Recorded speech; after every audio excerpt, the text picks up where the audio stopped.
Bom dia, né? Boa tarde, na verdade, a todos. Estamos aqui em mais uma banca, no nosso programa de pós-graduação, no mestrado da Universidade FUMEC. E hoje eu tenho o enorme prazer de receber aqui na banca o meu amigo, companheiro de pós-graduação, professor Rafael. Seja bem-vindo à Universidade FUMEC, mesmo que de maneira virtual, não é? E uma honra, mais uma vez, também ter aqui a professora Gabriela participando de mais uma banca, né? Eu acho que a gente já participou de algumas bancas juntos, né, Gabi? Algumas, né? Não muitas, né? Eu acho que só de banca de processo seletivo, tá? Ah, eu estou Eu confundindo, só acho de que só. processo Acho que a gente seletivo, nunca fez uma banca de defesa de junto. Acho que vai defesa. ser a Ah, primeira. então vai ser a primeira. Espero a primeira de muitas, né? Assim espero. A nossa mestranda é a Débora Palhares, e a Débora, professor Rafael, professora Gabriela, ela escreveu um trabalho, a dissertação, com o seguinte título: A abstrativização do controle difuso de constitucionalidade, um sincretismo entre common law e civil law.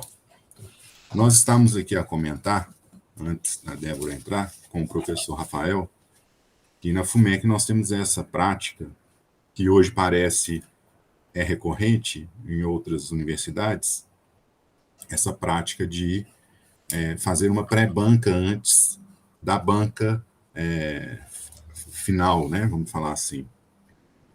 Então, nessa pré-banca, nós fizemos, a professora Gabriela, Débora e eu, né, onde foram apontados alguns equívocos, pontos a melhorar, e o trabalho evoluiu muito, viu, Débora? Nós estamos comentando aqui também, a professora Gabriela fez essa observação, seu trabalho evoluiu muito. Então, já te dou aqui os parabéns por essa, né, por ter ouvido a pré-banca e ter trabalhado com afinco no seu trabalho, que já estava bom, já estava defensável, mas chega aqui com uma qualidade maior. Na nossa dinâmica aqui hoje, eu vou primeiro passar a palavra à Débora, professor Rafael, professora Gabriela, para ela fazer a exposição do trabalho dela, e posteriormente eu passo a palavra ao nosso convidado, professor externo à casa, o professor Rafael. Professor Rafael, como eu disse, um grande amigo, um grande acadêmico, graduou-se em Direito na UFMG, fez o mestrado também na UFMG e o doutorado na UNB. Hoje o professor Rafael é professor da Unimontes, né, a Faculdade Estadual de Montes Claros. Então, passo a palavra ao nosso convidado externo, professor Rafael, que pode fazer, né, com certeza fará as considerações, perguntas sobre o seu trabalho, Débora, e, posteriormente, eu vou passar a palavra novamente à candidata para que ela possa responder as perguntas e os questionamentos do professor Rafael. Ato contínuo, farei a mesma coisa com a professora Gabriela, a mesma dinâmica, né, e depois a palavra volta para mim ao final. Ok? Então, Débora, hoje, né, são 17 de novembro de 2022, né, um dia aí de festa, portanto, vou passar a palavra, você tem a palavra, viu, por 20 minutos, para poder expor o seu trabalho, os pontos que você acha importantes, as suas conclusões, com um brilhantismo que lhe é peculiar. Obrigada, professor, pelas palavras. Boa tarde a todos. Queria agradecer a presença do professor Rafael, professora Gabriela, professor Lucas. Agradecer pelas considerações feitas, pela orientação do professor Lucas, pelas correções da professora Gabriela, que foi muito pertinentes, ajudou muito a clarear o tema. Então, podemos começar a apresentação? Pode, a palavra é sua.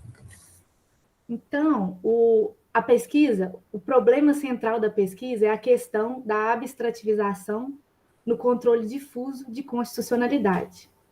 A pesquisa foi realizada em 3 capítulos, sendo que o primeiro capítulo eu optei por diferenciar, primeiramente, o que seria a Civil Law da Common Law. A Civil Law, como muitos sabem, ela é um sistema do direito que é utilizado aqui no Brasil, nasceu lá do direito romano, veio desenvolvendo ali lá na Europa, e ele é caracterizado por ter como fonte primária a lei. Ou seja, o juiz, ao julgar um caso, ele adequa aquele caso a uma previsão normativa, uma previsão legal. Diferentemente na Common Law, que é um sistema lá originário da Inglaterra, de países de língua inglesa, como os Estados Unidos, a Austrália, o Canadá, em que os juízes se utilizam de precedentes, ou seja, de decisões pretéritas. E aí, o que eu venho questionando no primeiro capítulo? É que, em razão da vigência da entrada em vigor do Código de Processo Civil de 2015, é notório que houve um sistema ali de precedentes, um sistema ali que tentou uniformizar as decisões dos tribunais, principalmente depois da entrada na Constituição do princípio da duração razoável do processo. O que acontecia? A jurisprudência o judiciário tinha muitos questionamentos acerca dessa questão da morosidade processual. Então, com a entrada desse princípio da duração razoável do processo, é possível identificar no Código de Processo Civil de 2015 esse privilégio, essa preferência pela jurisprudência como fonte do direito. E a gente vê isso principalmente nos artigos 926 e 927 do CPC.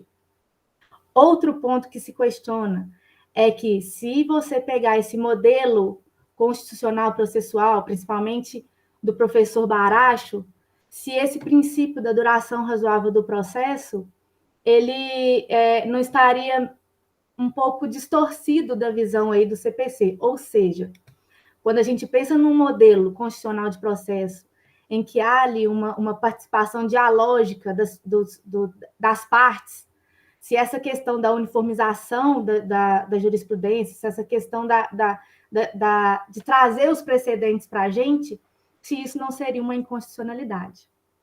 E aí eu passo para o segundo capítulo, analisando um pouco do controle de constitucionalidade. A gente sabe que o controle consiste na análise de uma lei ou um ato normativo, se ele está compatível ou não com a Constituição Federal. E aí, no Brasil, o que a gente vê é que existem 2 tipos de sistema no controle jurisdicional de constitucionalidade, que é aquele realizado pelo Poder Judiciário, que é o concentrado e o difuso. O concentrado, ele é aquele que ele veio a partir da emenda constitucional número 16 de 1965, e ele é caracterizado pela análise da lei em tese, ou seja, o juiz, na verdade, os ministros do Supremo, porque a competência de análise do controle de constitucionalidade, o abstrato que a gente fala, ele é realizado pelo Supremo. E aí os ministros, nesse caso, eles analisam a lei em tese, não um caso concreto. E aí o que se pretende é retirar essa norma inválida do ordenamento jurídico. O que a gente tem que ter em mente é que, nos casos do controle concentrado, os efeitos de tais decisões, eles são erga omnes e ex tunc, diferentemente do controle difuso de constitucionalidade. No controle difuso, qualquer juiz ou tribunal pode realizar esse controle, ele é caracterizado por ser ex tunc e inter partes, e ele se analisa nele, o que se pretende nele é analisar o caso concreto, e aí dentro desse caso concreto há esse incidente de constitucionalidade que não é o objeto principal da ação. Ele é um objeto incidente na ação que vai determinar na hora do juiz dar o provimento final. E esse controle, é interessante notar que esse controle ele veio desde a Constituição de 1891, na Constituição de 1934, ele teve algumas alterações no sentido de que teve a entrada do papel do Senado para suspender essas leis e também a questão da reserva do plenário. E aí, o que a gente, nesse cenário, o que a gente tem? Para que essas decisões realizadas em controle difuso, que em regra têm efeitos interpartes, ou seja, só para as partes do processo, legalmente, ou a gente pode falar até constitucionalmente, temos duas hipóteses que podem ser feitas e que aí ensejaria ali um efeito erga omnes a essas decisões. A primeira hipótese dessa seria aquela que está lá elencada no artigo 52, inciso 10 da Constituição, que é a resolução do Senado. Então, compete privativamente ao Senado suspender leis ou atos normativos que o Supremo declara inconstitucional. Então, caberia a ele dar esses efeitos erga omnes quando o Supremo, em controle de constitucionalidade difuso, emitem essas decisões. E o outro seria a súmula vinculante, que o próprio Supremo, a partir de uma súmula vinculante, poderia dar eficácia erga omnes a essas decisões. E aí, no terceiro capítulo da pesquisa, eu já passo para o problema em si, que é a questão da abstrativização. O que seria a abstrativização? A abstrativização consiste em expandir os efeitos dessas decisões em sede de controle difuso, que, a princípio, como já explicado, tem apenas efeitos interpartes, para que elas passem a ter eficácia erga omnes. Isso que seria a abstrativização do controle difuso. E aí eu trouxe dois casos que achei importante colocar no trabalho e que demonstra as votações dos ministros do Supremo com relação a esse assunto. Então, o primeiro caso, ele é a reclamação 4335 do Acre. Nessa reclamação, uma reclamação juizada pela Defensoria Pública da União, em face de um juiz de execuções, de um juiz da vara de execuções penais, lá de Rio Branco, do estado do Acre. Nessa ação, o juiz ele indeferiu o pedido de progressão de regime em crimes hediondos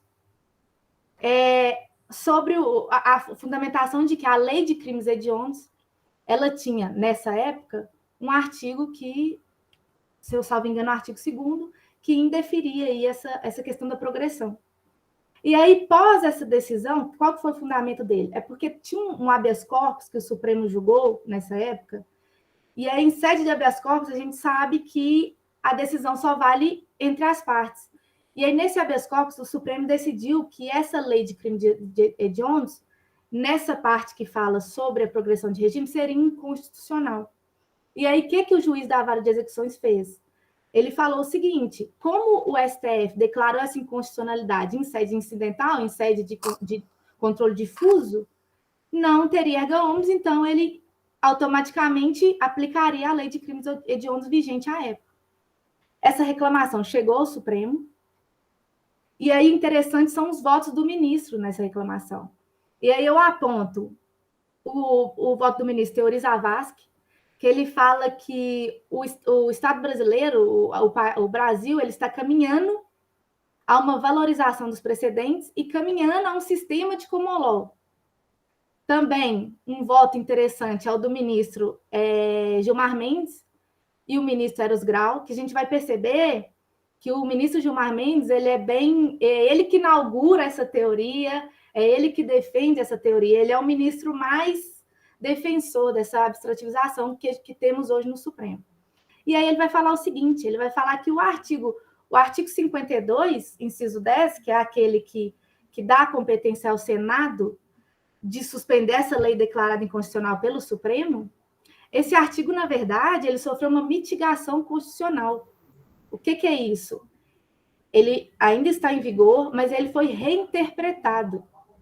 Hoje, para o ministro Gilmar Mendes, esse artigo 52, inciso 10, o papel do Senado, que seria de suspender a lei, na verdade, hoje, seria apenas de publicar a lei que o Supremo declara inconstitucional. E aí houve muitos questionamentos, enfim. No final, essa reclamação foi julgada procedente, mas não por causa dessa tese da abstrativização, mas sim porque veio uma súmula vinculante, que é a súmula vinculante número 26, que aí acabou com essa discussão e disse que é inconstitucional que não haja a progressão de regime em caso de crimes hediondos. Ok. Outro julgado que também se discutiu-se essa tese foi das ADIs 3470 e 3406. Nessas ADIs, se discutiu que havia uma lei, que é a Lei 9.095 de 95, que é uma lei que proibia a utilização, a comercialização de amianto, com exceção da crisotila, ou seja, não se poderia comercializar ou utilizar um tipo de amianto, exceto a crisotila. E aí, o que a gente se depreende disso aí? Que todas as leis estaduais, então, que após essa lei federal proibisse qualquer tipo de amianto, a comercialização ou utilização, seria declarada inconstitucional em razão de ir contrária à lei federal. Porém, o que aconteceu? Foi ajuizada essas ADIs, 3470 e 3406, em face de uma lei estadual do Rio de Janeiro. E aí, nesse julgado, o Supremo Tribunal Federal ele decidiu o seguinte: não, na verdade, não são as leis estaduais que são inconstitucionais. Na verdade, o que é inconstitucional é a lei federal, porque o certo seria que qualquer tipo de amianto fosse inutilizado ou não fosse comercializado. E aí veio à tona novamente essa questão da abstrativização. Por quê? Porque nessas ADIs, o Supremo declarou incidentalmente, ou seja, de forma difusa, inconstitucional essa lei federal e aplicou os efeitos erga omnes e vinculantes sem a participação do Senado nisso aí. E aí, novamente, o plenário decidiu pela tese da mutação constitucional do artigo 52, inciso 10. Outra questão que eu queria colocar também, que houve discussão da tese da abstrativização, seria a entrada em vigor, através da emenda constitucional número 45 de 2004, do requisito de admissibilidade, que é do recurso extraordinário, que é a repercussão geral. A repercussão geral, a Constituição não conceitua a repercussão geral, deixa para as leis infraconstitucional, e segundo o CPC, o que seria a repercussão geral? A repercussão geral, ela consiste em verificar ou não se a ação possui importância social, econômica, judicial, política, ou seja, que a ação ultrapasse ali as questões somente subjetivas da ação. E aí, através dessa entrada desse requisito de admissibilidade, que é a repercussão geral, no recurso extraordinário, se perguntou se através dessa objetivização, de ultrapassar essas questões meramente da lide e ir além, se isso dava uma importância a mais nas decisões do Supremo e se isso faria com que essas decisões teriam efeitos erga omnes. E aí também o Gilmar Mendes, nessas questões da repercussão geral, novamente ele vem falar a importância do papel do Supremo hoje e que hoje o Supremo ele é um guardião objetivo da Constituição. Ou seja, as decisões dele têm uma força normativa, uma força expansiva no ordenamento jurídico. Por fim, na pesquisa, eu faço algumas críticas, utilizando o meu marco teórico, que seria o modelo constitucional de processo, e aí eu utilizo Habermas, o próprio professor brasileiro José Alfredo de Oliveira Baracho, que tem um livro super importante acerca do processo constitucional, e vai dizer o seguinte: se a gente for analisar, a abstrativização ela deslegitima o processo constitucional, o controle de constitucionalidade difuso, uma vez que há aí um sincretismo, uma confusão entre o controle difuso e o concentrado, sendo que o difuso, o que é característica dele, é a questão dialógica participativa ali das partes. Não é o centro, a discussão da constitucionalidade. E o difuso é justamente porque as partes participam do provimento final judicial. E aí, como abranger isso aí para partes, para pessoas, para ter efeitos erga omnes, sendo que as pessoas nem participaram disso. Então, a abstrativização seria incompatível com o modelo de processo constitucional atualmente vigente na Constituição. Uma segunda crítica importante aí seria de que, na verdade, não há uma mitigação do papel do Senado, uma mutação constitucional, como o Gilmar Mendes defende. Porque o artigo 52, inciso 10, ele está em pleno vigor, não há o que se questionar. E aí o que poderia haver aí, não essa questão da mutação constitucional, mas sim, se fosse para mudar o papel do Senado, que se fizesse uma emenda constitucional. Ou então que o Supremo, ao invés de adotar a tese da abstrativização, que ele editasse uma súmula vinculante para dar efeito erga omnes, e não, a meu ver, violar o princípio da separação dos poderes, que é adentrar aí numa competência do Senado. Que aí também a gente poderia até falar numa violação ao devido processo legal também, porque no controle concentrado, os legitimados a ajuizarem essas ações de controle estão lá no artigo 103, e aí num controle difuso a gente vai ter esse mesmo efeito com qualquer pessoa ajuizando uma ação, então aí até uma violação do devido processo legal. Então, portanto, conclui-se que a tese da abstrativização do controle difuso, ela violaria principalmente o artigo 5º 35, que é um direito fundamental de acesso à justiça, né? Violaria também o artigo 52, inciso 10, isso aí não há nem o que se questionar. E o que se nota é isso, é o sincretismo entre a tentativa entre civil law e common law. É isso. Obrigado, Débora, pela sua exposição. Acho que você passou bem pelos principais pontos do seu trabalho, né? E esses dois casos que você trouxe também ajudaram a ilustrar, né, a temática, né? O que está sendo tratado. Essa temática da progressão de regime, particularmente eu acompanhei, porque, né, quando a lei de crimes hediondos surge, a lei 8.072 surge na década de 90, ela surge proibindo a progressão por completo, né? Depois veio esse julgado e acabou que o legislador alterou a lei em 2007, né, permitindo a progressão, mas num patamar maior do que seria o patamar comum na época, que era um sexto, mas obrigando o condenado a esses crimes a começar o cumprimento da pena no regime fechado.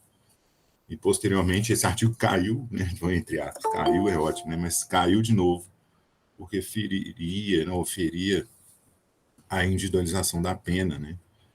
Então, é uma temática bem interessante, e foi legal você trazer esse ponto, né? É um tema que é um tema pouco explorado, inclusive, são essas questões que você trouxe, e questão de precedentes no âmbito do direito penal, né? Não é o seu foco, eu sei, só estou falando que é algo que ainda fica a estudar, assim, para quem tiver interesse em aprofundar especificamente no direito penal com as suas especificidades, né? Débora, obrigado. Professor Rafael, meu querido amigo, uma honra tê-lo aqui na FUMEC, como eu disse no início. Eu lhe passo a palavra para que possa fazer as considerações sobre o trabalho da Débora. Muito obrigado, meu amigo Lucas. Acho que eu participei de uma banca sobre uma apresentação de teoria do crime, e eu nunca tive a possibilidade de participar de outra aula igual sobre teoria do crime, magistralmente proferida pelo Lucas, quando de uma exposição que ele fez. Um grande penalista aí. Obrigado pelo convite para estar aí com vocês, ainda que remotamente, na Universidade FUMEC. Agradeço a parceria também com a professora Gabriela Oliveira Freitas, e cumprimento aqui a avalianda, né, a Débora Palhares, que tem aí seu trabalho submetido à análise dos nossos diálogos, das nossas construções reflexivas aqui, e cumprimento também a todos os demais que aqui estão participando desse momento importante dentro da academia, não apenas para nós professores, mas para principalmente aquela que está aí como candidata à titulação de mestre, né, em direito. Isso é fundamental, esse rito, esse procedimento, né? Então, Débora, primeiro eu gostaria de dizer a você que o seu trabalho, você escreve muito bem, o seu português, ele é muito bom, nota-se que, bem, pelo menos no trabalho que chegou até a minha pessoa, o cuidado com a língua, o cuidado com os períodos, você tem uma escrita que não é uma escrita prolixa, é uma escrita que guarda certa objetividade, o que é muito difícil dentro da área do direito, porque nós tendemos a ser prolixos, isso é natural da nossa da nossa estirpe, ou pode-se lá dizer grupo, bando, eu não sei dizer, mas você escreve muito bem. A sua dissertação, ela tem uma divisão sistemática dos conteúdos por abrangência e por agrupamentos bastante bem delimitados. Os capítulos, eles estão bastante divididos dentro das seções e das subseções, de forma que a sua introdução está muito bem feita, os elementos que você coloca da metodologia, dos objetivos, do tema problema, ou seja, aquilo que deve estar como elementos de resumo e presentes na introdução, você desenvolveu muito bem, sinal de que você está atenta, imagino eu também, às estruturas de normalização apresentadas pela Universidade FUMEC, né, que deve ter um manual também que concentra todos esses elementos que fazem com que o trabalho ele se apresente com um cuidado significativo para o leitor, né? Nós que estamos, né, de fora, né, não temos um contato interno, mas nós também fazemos parte desse processo e como formados que somos em direito, podemos dar a nossa singela contribuição sobre aquilo que nos apresenta a leitura. Então, como um leitor, eu não me senti desacompanhado em nenhum momento no seu trabalho, né? Você faz muito bem os conectivos entre uma sessão e outra, de forma que não fica hiatos para serem aí percorridos ou descobertos pelo leitor, que muitas vezes pode ser neófito nessa área, né? Uma das minhas áreas de atuação enquanto no exercício da docência, né? Mas eu queria aqui, Débora, fazer algumas reflexões, tá? Com você, sobre o seu trabalho, sobre aquilo que você escreveu, e para os colegas também, eu acho que é um momento de interação. E ao final, eu devo fazer a você uma ou duas perguntas sobre essa questão. A gente sabe, Débora, que você muito bem colocou isso, não só no trabalho, mas na sua exposição, que foi com a primeira Constituição Republicana de 1891 que nós tivemos a possibilidade do controle judicial de constitucionalidades dentro da história constitucional do Brasil, né? O embrião foi ali. Então, naquele momento, Débora, e ainda assim baseando no modelo norte-americano, né, que foi um modelo que influenciou de forma significativa a nossa primeira Constituição republicana, foi criado apenas, como você muito bem colocou, aquilo que a gente chama de controle difuso incidental de constitucionalidade, né? Essa era a criação constitucional embrionária. Então, todos os órgãos do Poder Judiciário, eles poderiam verificar, antes mesmo de decidir o mérito do caso concreto, né, e isso está muito bem colocado no seu trabalho, aquela compatibilidade que a gente espera de um ato normativo aplicável ao caso diante da análise da Constituição, né, que é a norma fundamental que inspira esses cuidados todos de uma análise interpretativa.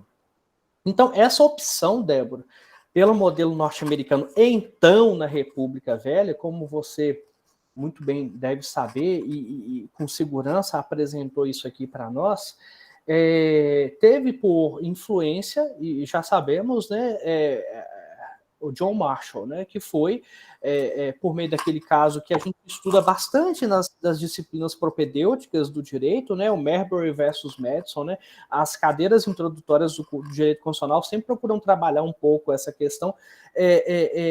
Foi abordado, né, foi idealizado esse modelo pelo Justice, né, o Marshall, e isso trouxe, eu posso dizer, um certo problema para nós.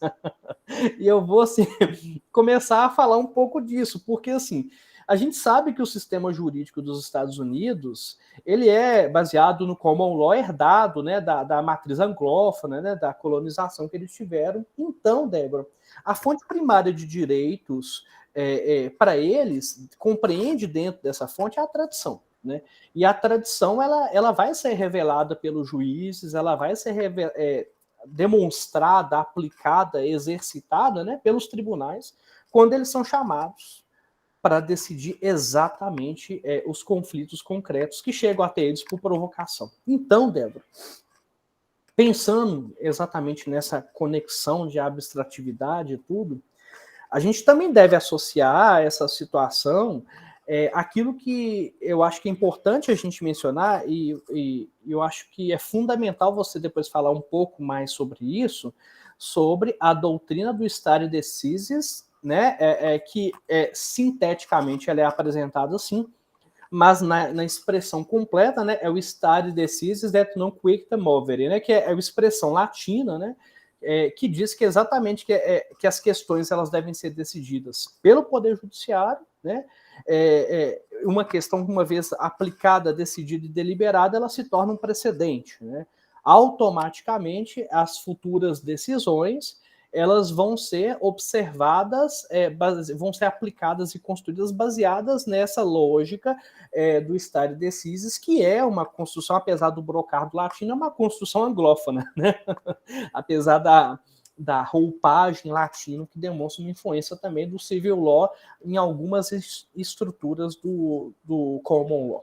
Então, os efeitos subjetivos dessas decisões, Débora, quando a gente faz uma análise de constitucionalidade, né, os efeitos subjetivos das decisões sobre constitucionalidade ou não constitucionalidade, né, de determinado ato normativo, por exemplo, não se limita, exatamente por esse contexto, a esse caso concreto que está numa análise. Né? Eles têm uma expansão dos seus efeitos e você fala muito bem sobre isso. Então, no Brasil, como você muito bem falou na sua apresentação aqui para nós, o nosso sistema ele é do civil law, né?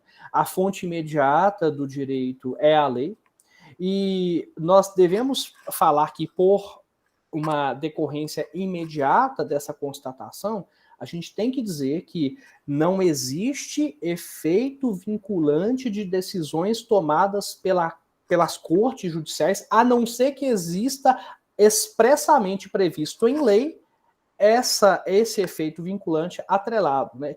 Isso é diferente do common law, né? Porque a nossa base do civil law se baseia no princípio da legalidade. Né? Então, nós temos essa pavimentação dessas previsibilidades. Então, as decisões sobre constitucionalidade de lei ou sobre constitucionalidade de algum ato normativo que são tomadas em um processo subjetivo, viu, Débora?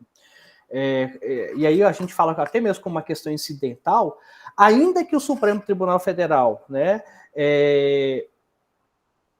delibere sobre elas, elas vão ter eficácias interpartes, essa é a regra, né, o modelo de eficácia. Os efeitos subjetivos eles vão se limitar apenas àquelas partes dentro do processo como regra. Né? Então, o ato normativo que ele verificadamente seja atacado, Débora, ele vai continuar válido e plenamente eficaz em relação às outras pessoas, e você tem uma clareza muito, muito precisa sobre essa construção, já que a decisão de declarar inconstitucionalidade ela só vai valer para as partes, né, dentro daquele processo específico, e isso é chovendo no molhado que eu estou conversando aqui com você. Então, a gente pode perceber que existe muitas ações impugnando de forma incidental, né, uma mesma norma. Isso aí assim, numa simples busca de rastreio da jurisprudência, né, a gente percebe isso. Então, por exemplo, se a gente pensar em um imposto federal que é instituído por uma lei inconstitucional. E eu estou falando de imposto porque uma das minhas áreas é o tributário. Isso vai atingir todo o território e todos os brasileiros que eventualmente pratiquem esse fato gerador, por exemplo, né? Isso, sem a menor dúvida, vai causar um imenso retrabalho para o Poder Judiciário, né? Porque ele vai ter que decidir uma mesma questão várias vezes, dada a incidentalidade. Então, essa é a lógica como regra, né, que nós trabalhamos. Pior, Débora, é nós podermos, ter decisões conflitantes, né? Vocês imaginam bem, isso é possível dentro da incidentalidade. Nós podemos ter decisões conflitantes, sendo uma lei reconhecida constitucional para alguns e absurdamente inconstitucional para outros, né? Só de se pensar nessa lógica, essa contradictio, isso nos gera, né? Nos causa uma certa perplexidade, né? Porque você imagina que para um dono de um estabelecimento comercial que vai ter que pagar um imposto enquanto o concorrente do outro lado da rua eventualmente ficasse dispensado de pagar esse imposto por uma lógica diametralmente oposta de decisões, né, em sede de controle de constitucionalidade. Então nós temos essas variáveis que nos apresentam desafios, né, dentro da estrutura do exercício do direito, principalmente como advogados, operadores do direito, tem participação nisso. Então, a possibilidade de qualquer juiz, Débora, avaliar a constitucionalidade dos atos normativos, ela é um dos fatores que, a meu ver, Débora, comprometeu a segurança jurídica, tá? Isso é uma afirmação que eu faço assim com bastante reflexão. Ela compromete a segurança jurídica pensada e até solucionada pela apresentação da separação dos poderes, né, que foi inaugurada pela Revolução Francesa. Por quê? A lei geral e abstrata, ela pode valer em um juízo e em outro ela não valeria?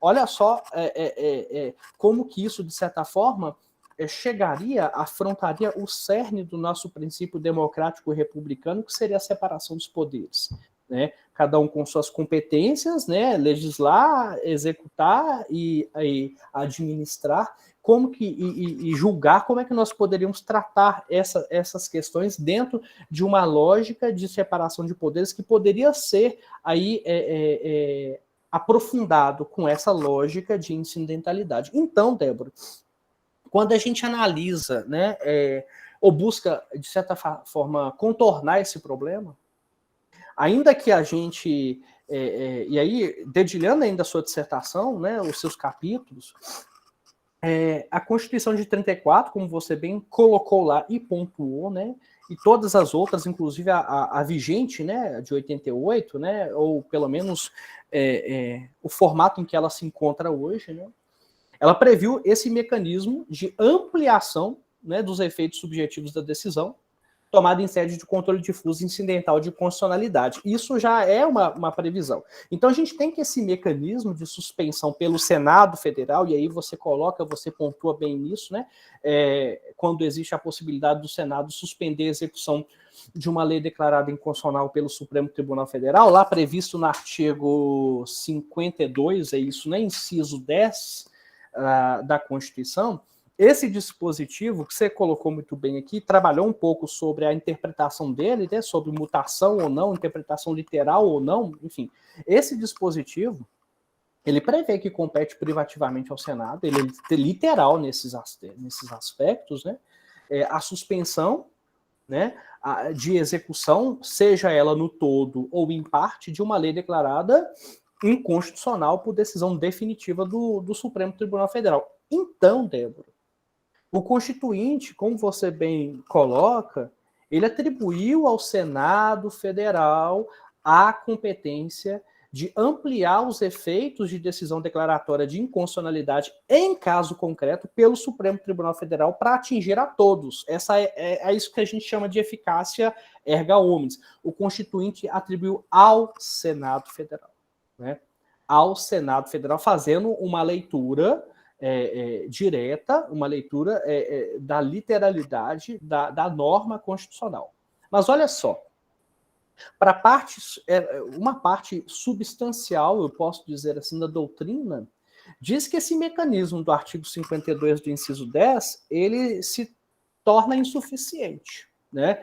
Ele se coloca como insuficiente. Alguns autores, e aí você menciona Gilmar Mendes, que é um dos principais, que trabalham muito, eles defendem que essas decisões do Supremo Tribunal Federal que declaram a inconstitucionalidade de atos normativos, elas deviam possuir efeitos erga omnes e vinculantes, independente de serem proferidas, e você coloca muito bem isso, em controle difuso ou na via concentrada. Então, esse é o posicionamento, né, do ministro Gilmar Mendes, que é um doutrinador também, então a gente trabalha com ele aqui enquanto doutrinador que apresenta isso no seu pensamento. Então, a gente está falando da teoria da abstrativização do controle de constitucionalidade difuso, né, que é objeto da sua dissertação, e aí é que vem, né, digamos que a cereja do bolo.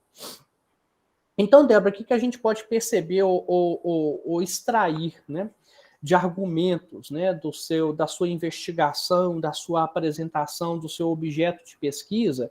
A gente poderia destacar, por exemplo, a natureza jurídica do ato inconstitucional, que um ato inconstitucional é um ato nulo, né? E daí isso aí teria efeitos diretos nessa necessária abstrativização, né? A alteração, Débora, da sistemática do controle de constitucionalidade, que, se você for pensar, com a ampliação do controle de concentrado de constitucionalidade, vai permitir que o Supremo ele decida com efeitos erga omnes e vinculantes. Então, isso é uma alteração da sistemática. Com certeza, é um ponto importante também, juntamente com esse outro que da natureza jurídica do ato inconstitucional, que é ser um ato nulo, né? A outra questão é aquilo que você colocou na sua apresentação e no seu trabalho, a mutação constitucional do artigo 52, inciso 10, né? Porque com essa interpretação baseada nessa mutação, a gente extrai da norma o sentido de que a resolução do Senado Federal serve apenas para conceder publicidade à decisão do Supremo, que já nasce com efeito erga omnes e vinculante. Então, essa teoria, apesar de ser colocada nesses pontos e ser mencionada por você, inclusive nos seus escritos, ela não é acolhida de forma unânime pela doutrina, né? Nós temos também, né,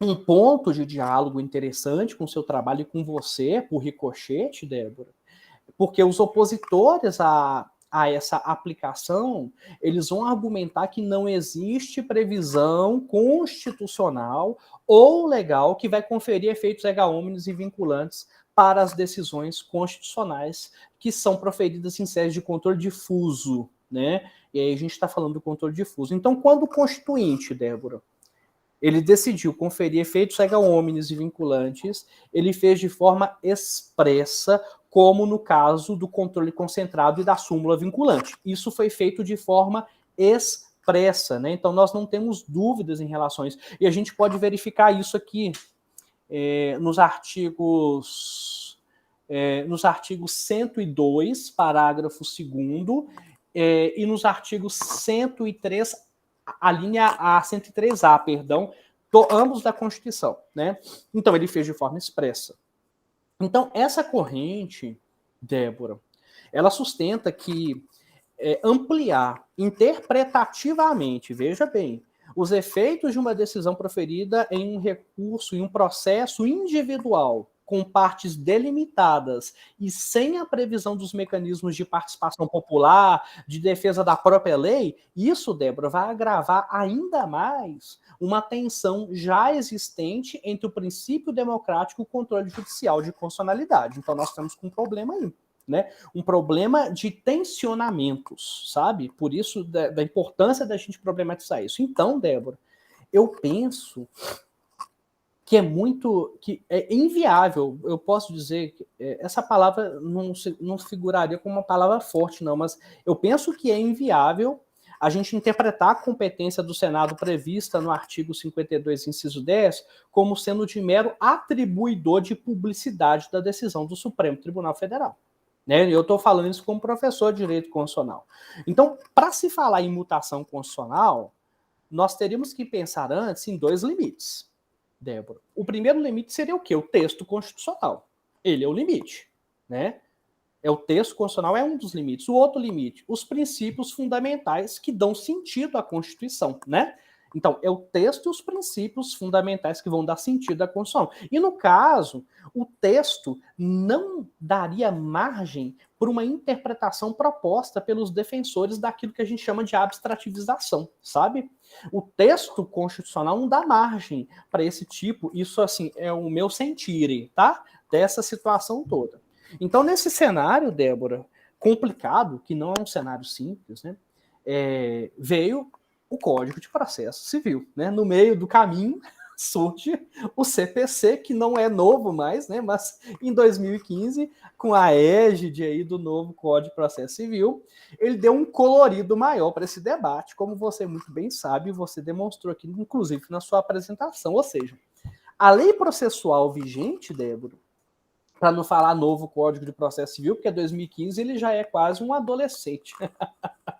Né? Tá aí na pré-adolescência ainda, mas tá quase lá. Então a lei processual, Débora, ela busca valorizar a jurisprudência, né? Ela se vale muitas vezes de elementos típicos do common law. Então realmente o CPC ele fez uma incorporação, inclusive quando a gente lembra do rol do artigo 927, né?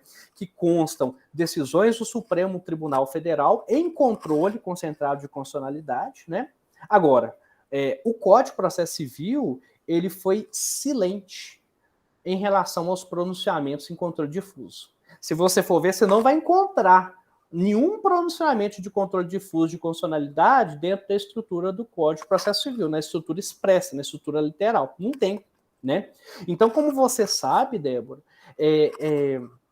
nessa caminhada toda, essa primeira leitura, essas primeiras conclusões, elas ainda precisam de nós pensarmos algum aprofundamento, porque a norma processual geral do nosso ordenamento, ela segue a linha da abstrativização, ela segue a linha da objetivação da jurisprudência, especialmente quando a gente fala de tribunais de cúpula, né? Os tribunais superiores. Então, o principal mecanismo para isso são aquilo que a gente chama de incidentais fixadores de teses jurídicas, né? Isso é mais da área dos processualistas, mas a gente, às vezes, tangencia ali. Então, a gente pode falar de recursos repetitivos, né? De incidente de resoluções de demandas repetitivas, de incidentes de assunção de competência. São todos esses aquilo que a gente chama de fixadores de teses jurídicas. Então, o judiciário, ele pacifica uma questão, ele obriga os juízes inferiores, né, Débora, a seguir o mesmo entendimento. Então, esses instrumentos, eles afetam o controle de constitucionalidade diretamente. Isso é um fato, né? Isso é um fato, objetivamente trazido pela sistemática do Código de Processo Civil. Então, a temática constitucional, e aí já voltando novamente para o constitucional, ela também pode ser objeto, Débora, de uma uniformização pela via incidental, como você bem apontou na sua apresentação e na sua dissertação. Agora, muitos recursos extraordinários com repercussão geral, Débora, repercussão geral reconhecida, eles fixam teses sobre constitucionalidade de uma norma como se fosse atividade inerente ao controle difuso. Mas os efeitos vinculativos, eles são também reconhecidos para todo o judiciário, né? Então, essa via, você vai me desculpar, mas na minha opinião, essa via muito mais efetiva do que a tradicional discussão sobre a aplicação ou não da teoria dos motivos determinantes ou da abstrativização do controle difuso, essa via é muito mais clara, muito mais pragmática, muito mais resolutiva com aquilo que se espera de um tribunal que responda em segurança jurídica e dê uma decisão que atenda ao pleito uma vez provocado. Muito mais, essa via é muito mais efetiva, a meu ver, do que abstrativização ou teoria dos motivos determinantes, né? Nessa lógica. E eu queria depois que você fizesse um comentário sobre isso também, sabe? Sobre essa uniformização pela via incidental, tá? Falasse um pouquinho mais aprofundadamente. Então, parece, Débora, que essa questão constitucional, ela pode ser pacificada, muitas vezes, pelos incidentes fixadores de tese. Se a gente for pensar, né, essa questão constitucional, ela pode ser tratada, trabalhada em segurança jurídica por esses incidentes fixadores de tese. Tanto os repressivos, Débora, quanto os preventivos também, viu? E não apenas no incidente de arguição de inconstitucionalidade, tá? Então, essa é uma questão importante, né? Algumas particularidades, Débora, a gente lembra que, nesse sentido, elas devem vir a ser respeitadas. Por exemplo, a cláusula de reserva de plenário, né? Porque tem que ter, dentro da processualística, ritualística, eu tenho que respeitar a cláusula de reserva de plenário, né? Atribuir, por exemplo, competência para julgamento do incidente ao órgão exigido pela Constituição, porque isso acho que está previsto no artigo 97. Deixa eu ver aqui. Artigo 97, né? Tá lá, né? A competência para julgamento do incidente ao órgão exigido pela Constituição. Então, a diferença fundamental, Débora, é que nos recursos extraordinários repetitivos, a inconstitucionalidade reconhecida não retira a lei, ao menos, se nós formos pensar, né, sobre a ótica do texto constitucional, ela não retira a lei do ordenamento, né? Ela permanece do ordenamento. Agora, por outro lado, ela vincula o judiciário a seguir a mesma conclusão e aí retira a insegurança típica do controle difuso. E that's the point, né? Aí é que está a grande questão. Então, é muito importante a gente reforçar nessa reflexão aqui com você, Débora, que ainda, né, sobre a mania de falar novo, né, o Código de Processo Civil, nós tivemos aí, você bem colocou em 2017, né, e foi colocado bastante, e foi desenvolvido subseções aqui na sua dissertação, sobre aqueles julgados em plenário do STF, a ADI 3.406, né, do Rio de Janeiro, e a ADI 3.470, né, ambas desse estado. Né? Então, nessas ações diretas de inconstitucionalidade, foi debatido aí, você bem coloca, a Lei 3579, né, do estado do Rio de Janeiro, que proíbe extração de amianto, né? Amianto, né? Tem um nome estranho, anotei aqui, asbesto, né? Eu não sei, é um nome específico para esse trem, né? Que é cancerígeno e tudo, e a gente sabe dos prejuízos para a saúde pública das pessoas, a exposição continuada nisso, né? Então, essa lei previa isso, né? Essa extração em todo o território daquela unidade, né, do Rio de Janeiro lá, e previa a substituição progressiva da produção e da comercialização, né, de produtos que tivessem essa composição. Né? Então, isso foi considerado inconstitucional por violar a norma geral sobre o tema, né, que é a Lei 9.055, de 95, que você bem colocou aqui na sua apresentação. Então, alguns meses antes, o Supremo Tribunal Federal ele já havia se debruçado sobre a constitucionalidade da lei do Estado de São Paulo sobre o mesmo conteúdo. Né? Então, Débora, naquela oportunidade, foi reconhecida a constitucionalidade da lei paulista e foi, inclusive, o artigo 2º da lei 9.055 declarado inconstitucional de forma incidental. Né? A gente volta a falar sobre a inconstitucionalidade incidental, ou seja, a Corte ela manteve esse posicionamento, Débora, em relação à lei carioca. E ela julgou por maioria, né, improcedentes todos os pedidos formulados em ações diretas de inconstitucionalidade ajuizadas, como você bem colocou, pontuou. Agora, o que ganha destaque, né, foi a declaração, e isso foi importante também, isso aqui diz respeito mais a essa questão da incidentalidade e tudo. Foi a declaração por maioria, né, e maioria, no caso, eu estou falando da maioria incidental, né, consequentemente, aí, da inconstitucionalidade do artigo 2º da Lei Federal 9.055, né, e isso foi declarado com efeitos vinculantes e erga omnes. Inclusive, nessa ação, a ministra Carmen Lúcia, em seu voto, ela chegou a mencionar que o Supremo, de forma bastante clara e precisa, que o Supremo Tribunal Federal ele estaria caminhando para se tornar uma corte de precedentes. Essa fala dela foi bastante reverberada, né? Ou seja, um tribunal que não declara a inconstitucionalidade, Débora, de ato normativo, né, objeto do controle, mas da própria matéria que está em discussão, né? Então, isso gera um impacto interessante e substancial das palavras da nossa insigne mineira constitucionalista, né, a professora Carmen Lúcia. Então, em razão dessa decisão, já a gente pode dizer assim com tranquilidade que o Supremo Tribunal Federal ele adotou a tese da abstrativização do controle de constitucionalidade, que a discussão, em tese, estaria superada, em tese. Por quê?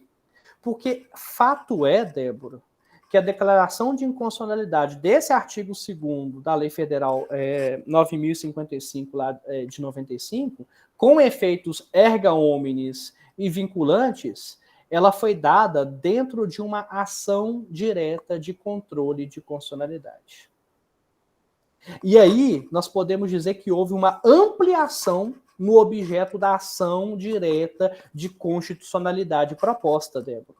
Né? Ou seja, foram estendidos os efeitos erga omnes e vinculantes a uma questão incidental, Débora. Essa é a grande questão. Né? Então, essa decisão não foi tomada em um processo concreto, mas em um processo objetivo. O que, Débora, por hora, não nos permite falar em abstrativização do controle difuso. Essa é, ao meu ver, a grande questão. Então, eu te pergunto, não seria mais apropriado assegurar que o Supremo Tribunal Federal ele abraçou, e aí é uma pergunta, tá, Débora? Se seria mais apropriado, né, a gente assegurar que o Supremo Tribunal Federal ele abraçou a teoria da transcendência dos motivos determinantes, né? Essa teoria, Débora, como você bem deve saber, ela vai dizer que todos os dispositivos tidos como inconstitucionais em um processo de controle concentrado de constitucionalidade, né, eles são atingidos pelo efeito vinculante, ainda que constem na fundamentação, não tendo por objeto, né, dessa fundamentação a impugnação pelo legitimado. Então, isso é uma afirmação e uma pergunta para você. Você acha, né, que seria mais apropriado assegurar que o Supremo ele abraçou essa teoria da transcendência dos motivos determinantes, né, dentro dessa lógica que nós pudemos aqui construir, tá? Eu não sei se eu fui claro com essa questão, tá? E o exemplo do amianto seria muito preciso nessa afirmação que eu estou colocando aqui, e é uma afirmação que é uma pergunta que eu lhe faço também, tá? E eu termino com uma pergunta mais direta, né? O Supremo Tribunal Federal, Débora, não adota ainda a abstrativização do controle difuso? Diante dessas considerações que eu fiz para você? Tá? Então, são essas duas questões que eu coloco e franqueio, né, aí as interlocuções e os seus apontamentos diante dessas considerações que eu fiz aqui. E agradeço a oportunidade de estar aqui com vocês e de partilhar esse momento especial para você, para o seu orientador e para a instituição em que vocês exercem essa nobre atividade de construção do conhecimento jurídico. Muito obrigado. Obrigada, professor Rafael. Obrigado, professor Rafael, pelas considerações, apontamentos. É sempre um prazer ouvi-lo, né? Eu sempre aprendo muito e, né, com essa exposição brilhante, mas precisa também nos apontamentos, né? Eu fui fazendo alguns apontamentos, fui anotando, né, alguns pontos aqui. Débora, eu te passo a palavra para comentar e responder as colocações que o professor Rafael fez e as perguntas, né, que ele colocou aqui para todos, inclusive. Então, respondendo à questão do professor Rafael, eu até pontuei essa questão da transcendência dos motivos determinantes. Só que eu não fui para esse lado justamente em razão do informativo do STF, salvo engano, em 2017, que ele expressamente fala que rechaça essa questão da teoria da transcendência dos motivos determinantes. Mas, se a gente for analisar, até o próprio projeto do CPC, que vem falando que a busca por uma jurisdição, por um processo mais célere, mais coeso, mais uniforme. Se a gente for analisar, o CPC veio justamente para tentar suprir essa questão da... Não falo que muita gente descriminaliza, mas que, se a gente for olhar a maioria da população, o que é que eles questionam? A morosidade da justiça. Então, o que a gente percebe é que esse projeto, o projeto do CPC, e veio com o CPC, ele vem com essa ideia, principalmente depois desse princípio da duração razoável do processo, ele vem com essa ideia de trazer um processo mais célere, mais coeso, mais uniforme. Só que, ao mesmo tempo, com essa ideia de celeridade, transforma as decisões em uniformes para se tornarem mais econômicas, mais céleres. E aí, o que eu percebo, o que eu percebi na pesquisa, é o seguinte: na verdade, o Supremo Tribunal Federal, ao meu ver, ele rechaça essa teoria da abstrativização. Por quê? Mas eu acho que por trás é o seguinte: porque se a gente desse essa abrangência erga omnes aí, esses controles difusos, eu acho que o número de reclamações que chegaria ao Supremo Tribunal Federal triplicaria ao que é hoje. Então, eu acho que o Supremo ele fica mais na defensiva com relação a isso, justamente porque se ele abrange, se ele abraça essa teoria, e o que eu vejo aí nas votações dessas decisões, principalmente, é que não há uma questão ali, uma fundamentação jurídica, mas sim uma questão de próprio medo do Supremo, ou de não deixar que isso se espalhe. Por quê? Porque as reclamações multiplicariam em cima do Supremo. E eu acho que é por isso que ele não adota, a princípio, essa questão. Porque em todos os julgados que eu vi, não há uma fundamentação. Eu acho que a teoria da abstrativização ela é bem polêmica, e há muitas discussões com relação a isso. Mas, a meu ver, o Supremo fica nessa defensiva justamente por isso. Não em relação à fundamentação jurídica, mas é não deixar que suba ao Supremo reclamações se essas ações de controle difuso gerassem erga omnes, porque aí, imagina, eu não concordo, o tanto de reclamação que subiria para o Supremo, e a própria repercussão geral do recurso extraordinário, ela já vem ali para selecionar os processos que chegam ao Supremo. Então, ao meu ver, atualmente, o Supremo não abarca claramente essa teoria justamente por causa disso, porque subiria muitos processos ao Supremo, e não é isso que ele quer. Então, a meu ver, seria por esse caminho. E a questão da transcendência dos motivos que o professor Rafael bem falou, pelo informativo que o Supremo falou, acho que tem toda uma lógica no que o senhor falou, concordo plenamente, mas o Supremo, através do informativo, já falou que não se encaixa ali no Supremo essa questão da transcendência dos motivos, que ele não aplica essa questão. Mas o que a gente vê é que por trás ali tem um resquício ali ou de abstrativização ou da própria teoria da transcendência dos motivos determinantes.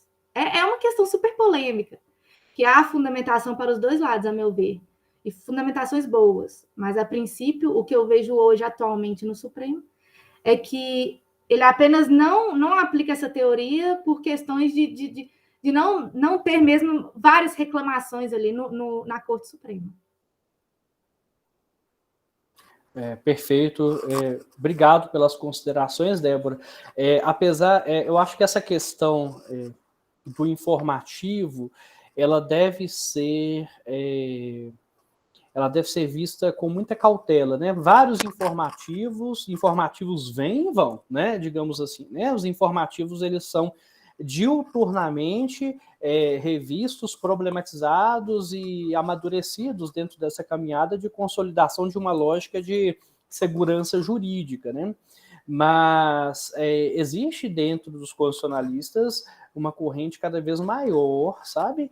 Que advoga exatamente contra a ideia desse informativo e colocando exatamente a importância da teoria da transcendência dos motivos determinantes, da necessidade dela ser problematizada dentro do controle de constitucionalidade como um viés que está dentro de uma lógica de assegurar-se, né, a concretização, a materialização de uma justiça dentro do princípio da legalidade. Então, assim, eu acho que é uma questão que a gente deve problematizar. E esse viés econômico, né, é uma decisão pragmática, né, e muitas vezes silenciosa, né, que ocorre por trás do Supremo, mas não apenas por trás do Supremo, né? Eu acho que a questão do impacto na economia administrativa, a economia do abarroamento dos tribunais com ações, é um pano de fundo para muitas das decisões que se tomam em todas as instâncias, né? Inclusive, a perspectiva indenizatória é uma delas, né, que se coloca também dentro dessa lógica de contenção numérica de judicialização, né?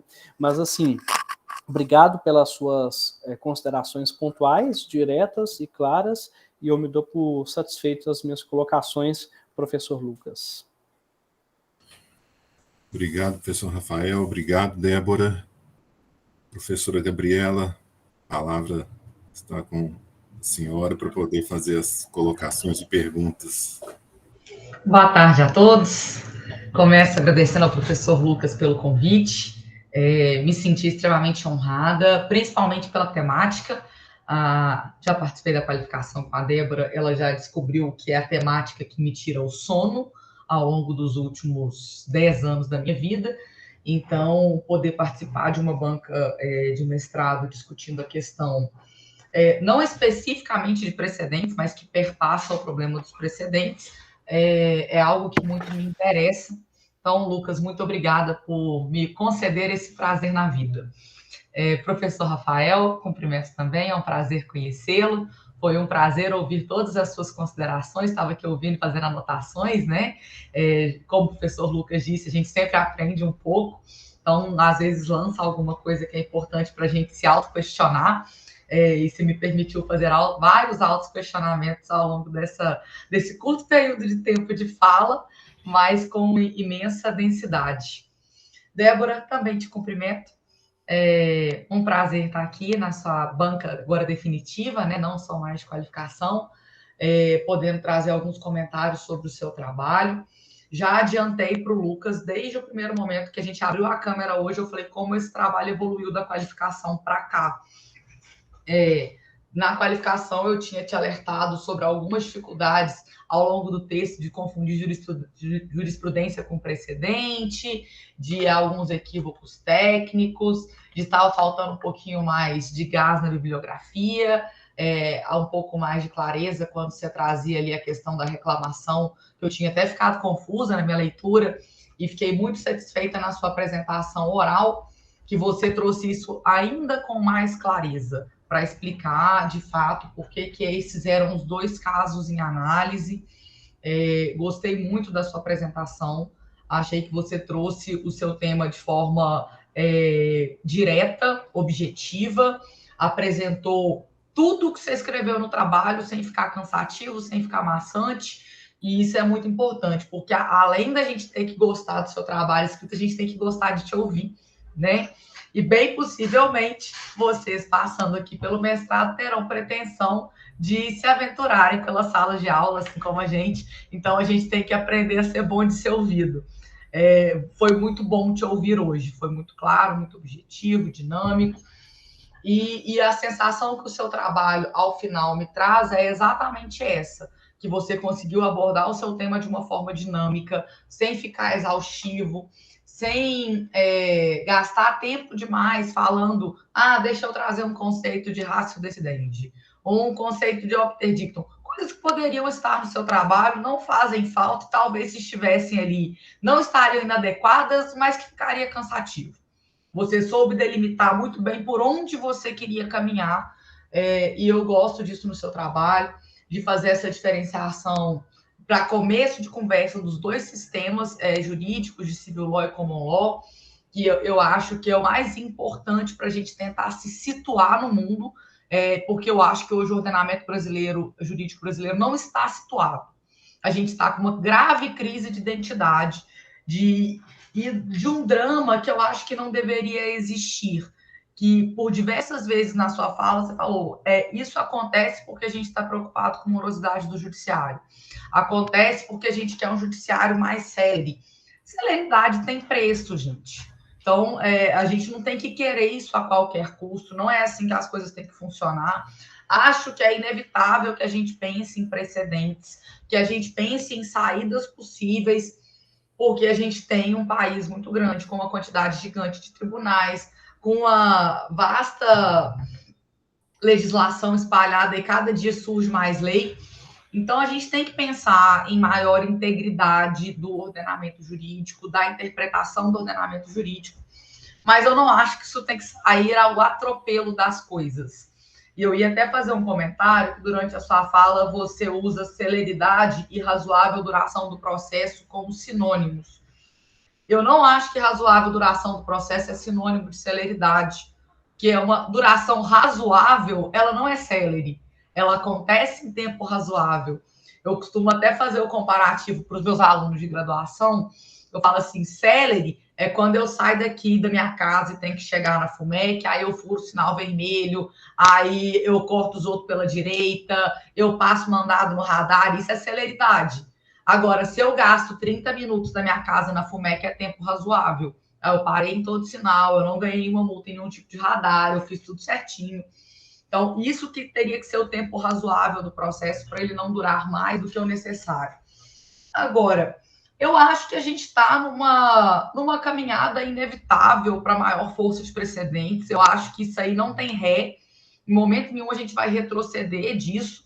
E a gente tem que começar a pensar em quais seriam as saídas para a gente resolver isso. Não para acabar com essa força dos precedentes, não para mudar isso que desde a súmula vinculante vem vindo cada vez com mais força, porque eu acho que a gente não vai conseguir retroceder.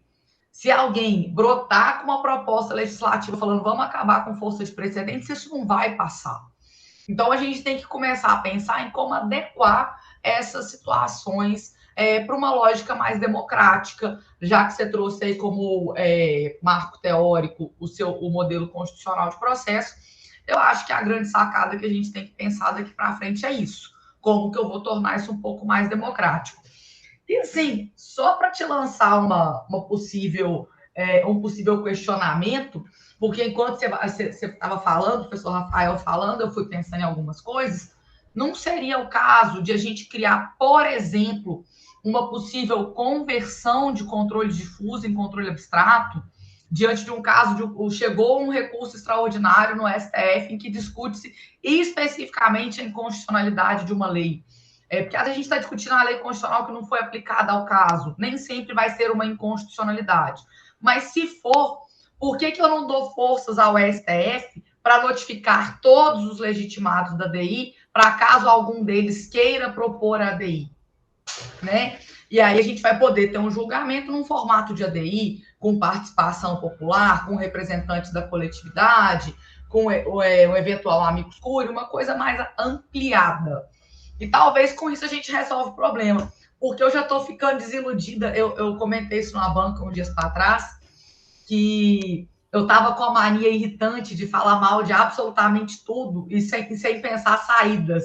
E aí tudo no processo eu achava muito ruim. Absolutamente muito ruim. E ficava com aquilo, fiquei com fama de reclamona por aí afora. Né? Fui dar umas palestras para alguém e falava assim, mas você reclama de muita coisa e a gente quer mais solução para as coisas. Aí desde então eu tenho tentado ser mais otimista e pensar, a gente consegue resolver esses problemas e talvez eles não sejam tão difíceis quanto parecem. Porque quando você me aponta isso aqui, a gente tem um problema grave. Eu acho a abstrativização um problema grave, porque a gente está remodelando o controle difuso, ignorando função de legitimidade ativa. Quando a gente tem um modelo difuso que ele tem ampliação, que ele pode ser aplicado a outros casos, eu ignorei por completo a possibilidade de representação que a gente tem numa DI. A gente ignora possibilidades de aplicação para outros casos, dos efeitos desse controle.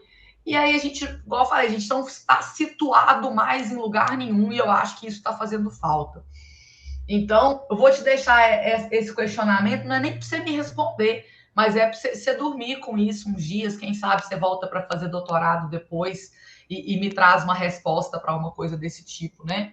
Porque, no geral, Débora, eu já tinha até adiantado para o Rafael, como a gente já participa da qualificação, os comentários, as contribuições que eu tinha para fazer para o seu trabalho, eu já fiz, né? Eu já fiz os meus comentários anteriormente, e para nós que participamos de qualificação, quando chegamos na banca, o que a gente mais quer ver é que tanto que esse mestrando observou os meus comentários, que tanto que eu fui levada em consideração, e talvez até para não ser atendida, tá?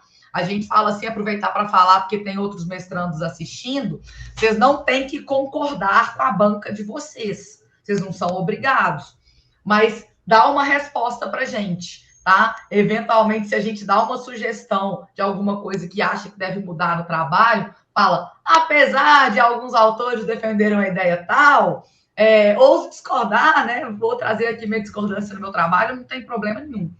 Mas a gente quer ser levado em consideração, porque a gente está falando de um trabalho sobre processo, que tem que instaurar contraditório, né? E quando você me responde as minhas considerações no seu texto, eu vejo que o contraditório foi devidamente exercido, aqui um contraditório mais acadêmico do que processual, e fico muito satisfeita com o seu trabalho. Então, a minha fala de hoje é tão somente para elogiar e para comentar como num período de 1 mês você transformou um trabalho que já era bom em um trabalho muito bom. Parabéns por isso, Débora.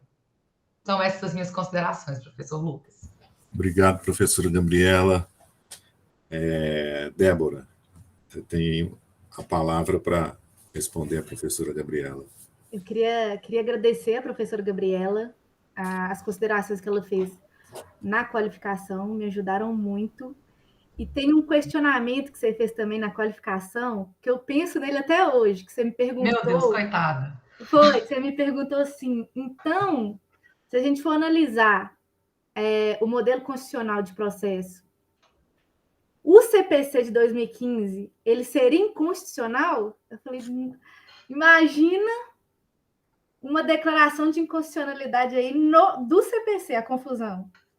Eu fiquei pensando nisso, falei, gente, realmente, porque o CPC veio com essa questão da importância dos precedentes, das decisões dos tribunais superiores. E eu falei, realmente, a gente não pode nem aprofundar, porque fica... Eu brinco que o CPC tem o pior plot twist da história, né? Que você está ali acompanhando feliz, você começa muito satisfeito, fala de contraditório, de ampla defesa, de não sei o que lá. Aí, quando ele chega lá no finalzinho, na parte que ele vai falar de precedentes, fala assim, ignora. E isso é grave, por quê? E é onde que isso tem me tirado o sono nos últimos anos, Débora? Que horas que a gente vai rever esses precedentes? Esse problema, no seu caso, não é tão grave, porque a gente está falando de inconstitucionalidade. Então, tudo bem, ninguém tem que rever. Uma norma que foi declarada inconstitucional vai ser extirpada do mundo jurídico, acabou. Mas, no restante, quando você instaura precedentes que são vinculantes, que têm que ser aplicados, que você tem uma previsão ali, assim, muito, muito discreta e rasa sobre uma possibilidade de revisão.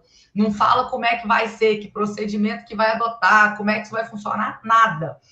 E aí, lá na frente, quando você vai ter que ajuizar uma ação nova, que você vai dar de cara num julgamento liminar de improcedência, se recorrer, vai dar de cara numa decisão monocrática do 932. Se recorrer, você vai dar de cara no agravo interno com multa. E se você insistir mais, você vai bater na vice-presidência do tribunal e vai morrer na praia, não vai adiantar. Sem contar que teve até resolução do CNJ há pouco tempo falando que é litigância de má-fé litigar contra precedente.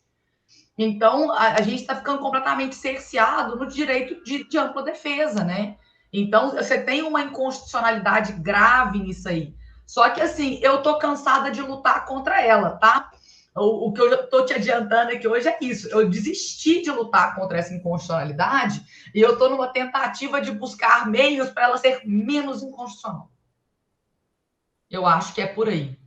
Mas não tenha dúvida, isso é inconstitucional, mas ninguém quer declarar, porque senão a gente perde tempo, o lobby do judiciário cai, o trabalho da galera do judiciário aumenta, o advogado está gostando, ele está tendo segurança para contar para o cliente que a causa está ganha ou não. Então, não é mal visto. É fora de cogitação. Aí ninguém vai entrar nessa caixa de abelha aí, não. Não, essa caixa preta ninguém quer abrir. Não.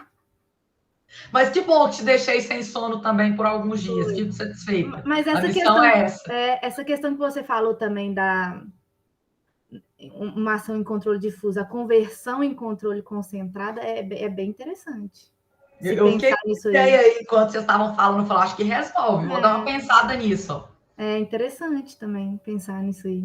Não tinha pensado. Não, eu pensei nisso agora. Vocês vão comentando as coisas, a gente vai pensando como é que resolve. Uhum. Né?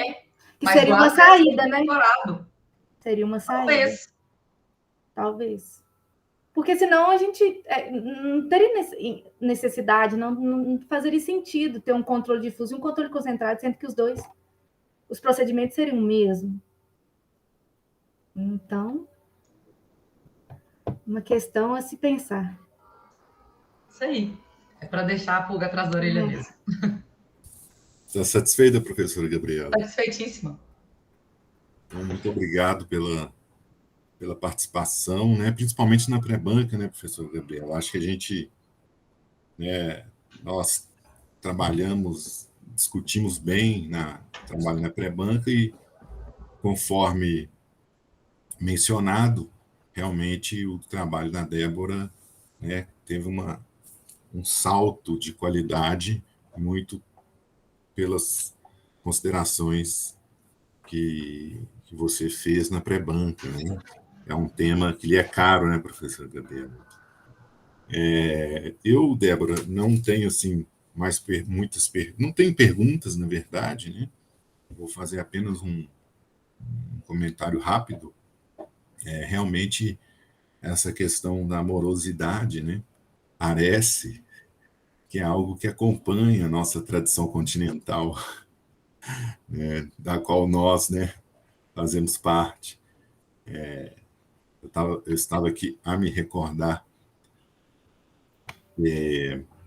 no período da União Ibérica, né, me permita a redundância, mas no período da União Ibérica, o Filipe II, da Espanha e primeiro de Portugal, né, mas o Filipe II ele ordenou uma pesquisa, né, contratou um jurista para fazer uma pesquisa a respeito da justiça nesse mundo lusitano. E a constatação era que ela já era amorosa. Isso é coisa de 1600, né? 1603, por aí. E o interessante é que um dos motivos, né? Claro que os motivos se alteram ao longo da história, longe de mim querer replicá-los agora, né? Mas um dos motivos justamente dessa morosidade era a incompreensão dos aplicadores da lei, porque havia a lei, mas havia ao lado da lei, né, tem as ordenações que já vinham, né, afonsinas, manuelinas, mas ao lado da lei tinha também os costumes, os usos. E isso acabava atrapalhando e demorando, né, a aplicação da lei, da norma. Né? Então, eu me recordei disso, né, porque, além de privilégios, né, a demora nos recursos, o custo, tudo isso faz parte da história, né, do judiciário português e acabou, de alguma forma, essa estrutura burocrática, né, acabou sendo bem representada aqui no início da nosso Brasil colônia. E eu deixo aquela indicação, Débora, que eu fiz que eu fiz, na verdade, não na pré-banca, mas numa reunião que nós tivemos. Eu penso que se você for trabalhar o seu trabalho em nível de doutoramento, uma das questões que você talvez poderia, né, levantar e trabalhar é esse seu tema, problema, relacionado com a própria organização judiciária, né? Porque uma coisa é ter um sistema de common law num judiciário que seja mais horizontalizado, né? E outra coisa num judiciário mais verticalizado, né? E aí, para complicar essa equação, ainda existem tipos eu vou chamar de justiça, né? Tipos de justiça, né? Justiça no sentido de decisões das cortes, né? Que buscam solucionar problemas em contrapartida a outras cortes, outros países, outros modelos de decisão que buscam implantação de políticas. E isso tudo, eu já até mencionei para você, se encontra num livro, The Faces of Justice. É um livro que vai tratar essas questões que eu acho que pode enriquecer, né, o seu trabalho em nível de doutoramento e mudar um pouco o foco e trazer novos problemas e novos pensamentos, novos ares, né? Eu sempre busco assim, esses novos ares, né, nas leituras e nos convidados, né, como o professor Rafael, que veio e trouxe sua brilhante contribuição. A primeira de muitas, viu, professor Rafael, que vem a FUMEC. Na outra banca eu trouxe o Fernando Nogueira, professor Rafael. Eu lembro do Fernando, ele está na Universidade Federal de Lavras. Então, a gente trazer novas ideias aqui para o debate sempre é bom. Bom, Débora, eu vou pedir licença, né, para você e para todos os participantes aqui, né, da banca, para que o professor Rafael, a professora Gabriela e eu possamos aqui deliberar sobre, né, a sua dissertação e a sua apresentação, né? Ok? Ok.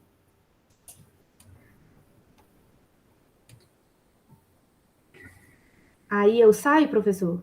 Você pode sair, Tá. aí você faz o seguinte, Débora, eu te mando uma mensagem no WhatsApp, Beleza. e você entra, tá bom? Beleza.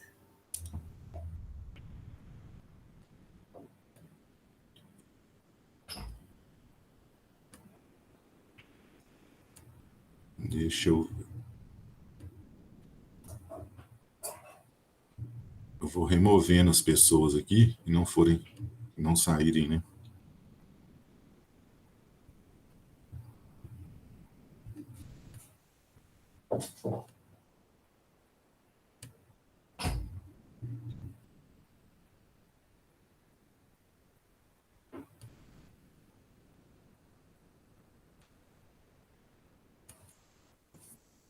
Bom, cá estamos, né, nós três. Acho que eu posso parar a gravação, não posso, professor Gabriel? Pode, não sei se ela tem de dar pausa e depois você Eu volta. acho que não tem jeito de dar pausa, não. Mas depois eu tomo a gravação e concluo.